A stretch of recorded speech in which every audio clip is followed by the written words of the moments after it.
If you're a homeowner, this is one of the worst financial mistakes you could make, and you probably don't even know it. If you're planning to remodel your home, using your credit cards could be more expensive. So what's the solution? Your home equity. My name is Kristen, and this is Elevate Your Equity with Achieve. Did you know your home equity could help pay for a new kitchen, a backyard pool, or even a major renovation? And it's often way cheaper than putting it all on a high-interest credit card. Here's how it works.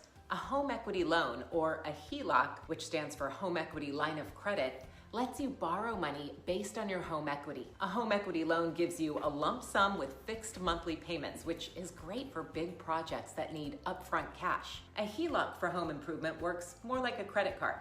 You borrow what you need when you need it, and you only pay interest on what you actually use. And here's the best part. Both usually have lower interest rates than personal loans or credit cards. That means more money saved for you and, hey, a potential boost to your home's value after all those upgrades. Plus, you might even qualify for a tax reduction if you're using the funds for renovations. But, of course, it's not all sunshine and fresh paint. With a home equity loan, you do take all the funds up front, even if you don't need it all right away. And if you get a Heloc without fixed interest rates, your rates could vary over time. So make sure to look for a fixed rate Heloc. So are you ready to explore smarter ways to fund your home improvements? Check out achieve.com to learn more about using home equity to remodel your home.